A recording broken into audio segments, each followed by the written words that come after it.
The effect of lameness on animal welfare and animal performance is costly and wide-reaching. Whether you're a large-scale livestock operator or a family pet owner, the sight of an animal in pain is distressing and must be addressed. To shed new light on this important issue, Zinpro Corporation is proud to sponsor Experts Talk, the place where leading authorities on foot health and lameness prevention share their expertise.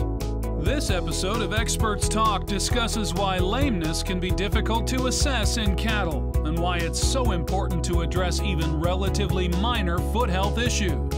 Our expert today is Dr. Dee Griffin. Dr. Griffin has spent most of his professional life caring for cattle in feedlots, and he refers to himself as a cow mechanic. He's a feedlot production veterinarian and professor with the University of Nebraska Great Plains Veterinary Educational Center.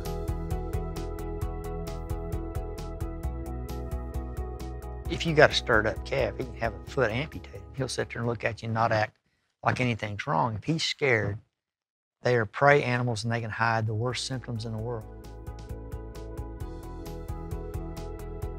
If they gain your trust and you spend time with the cattle and they forget about who you are, watching the way they walk can tell you things not just about lameness, but it can tell you about whether their belly hurts.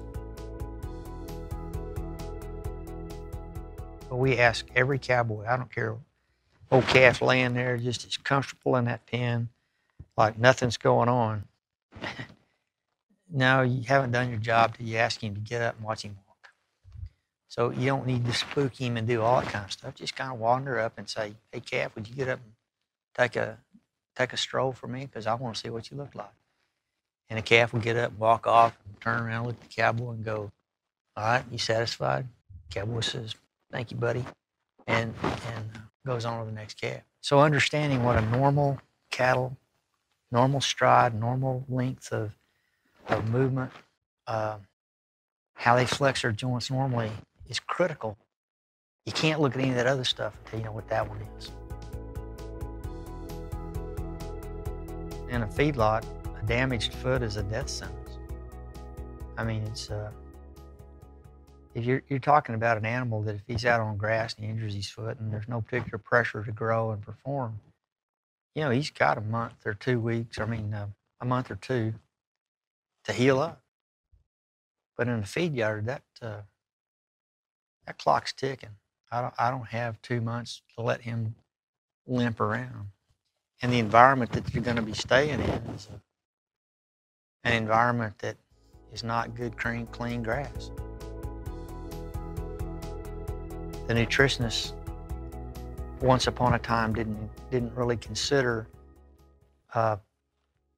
lameness in their considerations for building rations. And today, in fact, I don't know of any of the major nutritionists that are serving feed yards today that don't include a supplementation, or at least part of their ration building, to include some aspect of keeping cattle from the musculoskeletal standpoint, keeping them sound.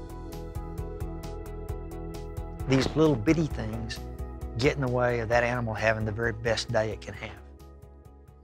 And if it's not the very best day it can have, it costs me money. It costs the people who own that animal money. And so having a little bit of a sore foot is like having a little bit of a splinter in your finger. It may be a nuisance, but it darn well hurts, and it affects the way you act all day.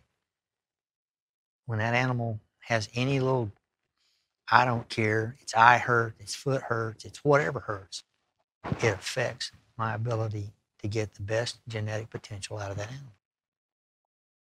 My best interest, the animal's best interest, is for us to do everything we can to take all those little things off the table so it can go grow and perform and have a kind of life that makes good stewardship of our resources.